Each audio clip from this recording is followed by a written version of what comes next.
and I lived in Sweden for 16 years. During these years, I worked at several Swedish organizations and state agencies.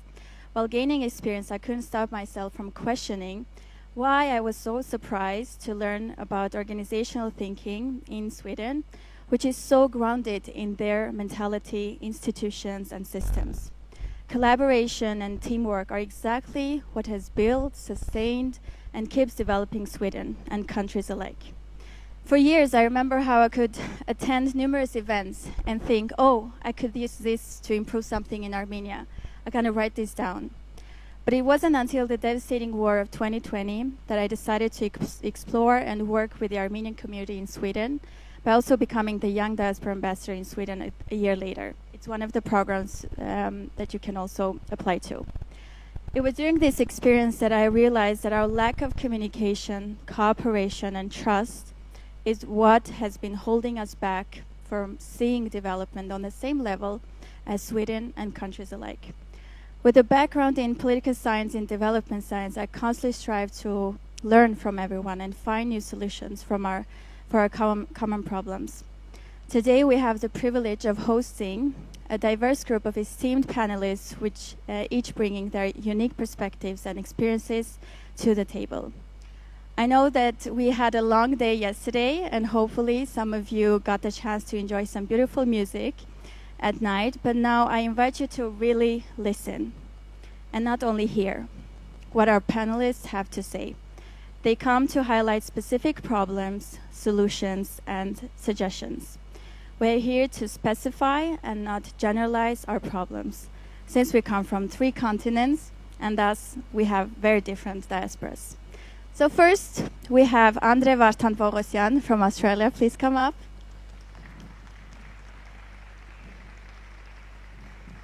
Next, we have Nanor Barabian from USA.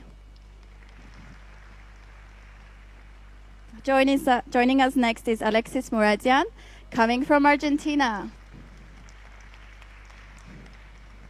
And lastly, we have Anna Kurkcan from France.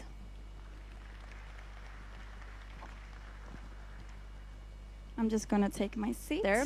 We will delve into a series of essential topics, all focused on enhancing the effectiveness of joint efforts between Armenian diaspora organizations and our non-Armenian partners.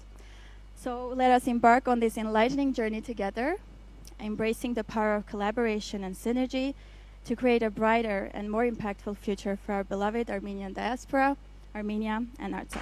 I would also like to share about the fact that while we were doing the program of Youth Ambassador, Diaspora Ambassador program through the Diaspora Office, we got the chance to go to Artsakh for 3 days, and I know that I've been talking about this on every opportunity I get, but it was the most life-changing experience for me because it was the first time I went there, and this was in 2021, so I did see the Turkish flags as well. And I must say that Shushan, who was attending yesterday, if you guys were here, she was talking about Artsakh Hub. I must tell you guys that there are opportunities to help to engage in different ways. Since I contacted Shushan and this initiative called Time for Artsakh, and we did some session with some kids, and I was telling them about career opportunities since I work within that field. But what I wanted to share with you, Nano, was that last time I went there, last summer, we were passing through Shushi, and it was awful, but I was holding Monte Melkonian's book in my hand, and an Azeri soldier looked me in the eyes while I was holding it, and I smiled, and I passed through, and I went into my Artsakh. So we should all strive for that and not be afraid of visiting when it will open. So, yeah. It's really important that everyone keeps asking this question, and I'm really happy that someone actually asked this question as well.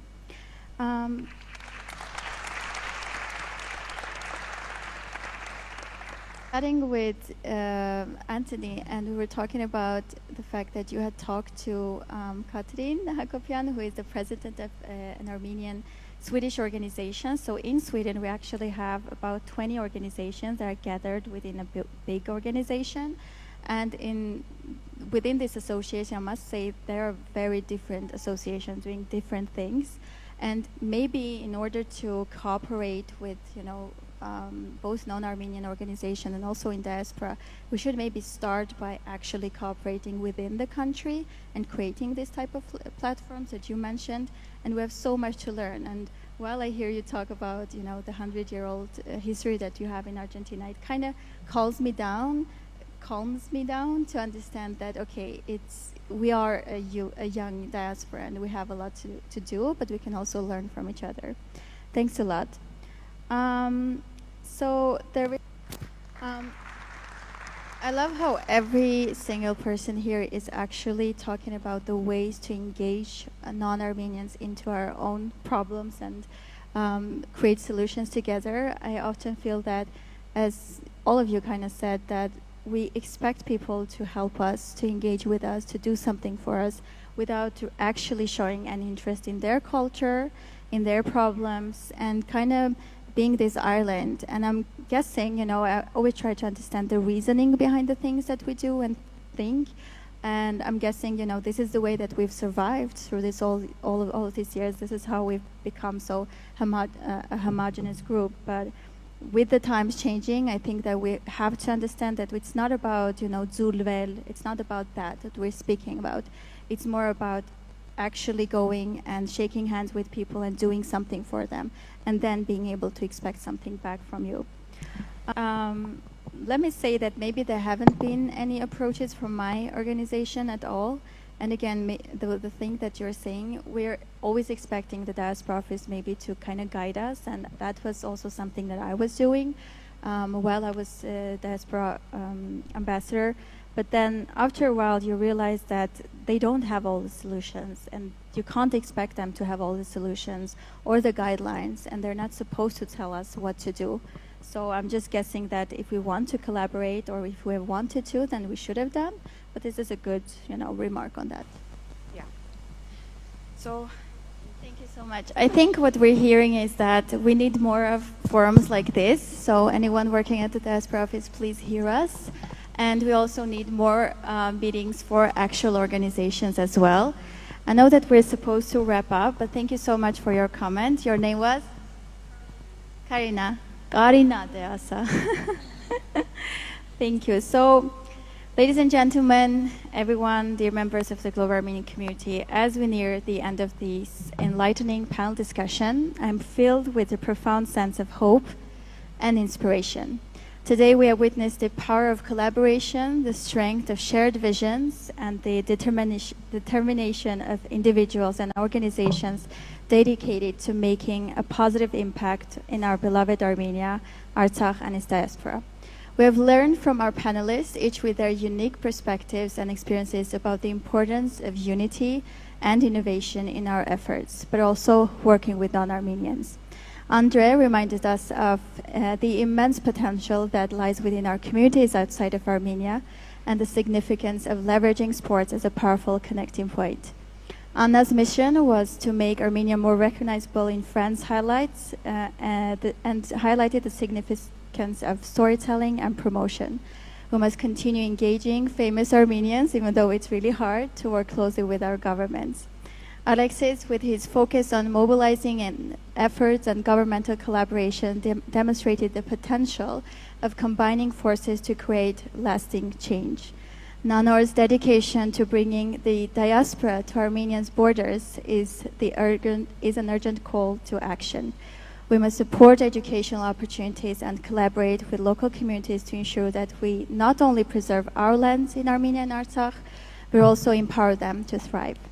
So throughout this discussion, we explored crucial topics from empowering youth, measuring impact, and fostering cultural understanding to identifying common goals.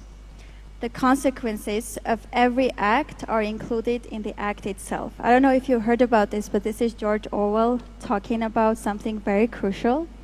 And then if you would combine it with what I said about first, do no harm, I think what we'd get is that these approaches combined can help us to identify unintended negative and positive impacts, to calculate the most effective approach and act. Act to develop, act to help, act to cooperate, act to make our and other lives better. Thank you so much.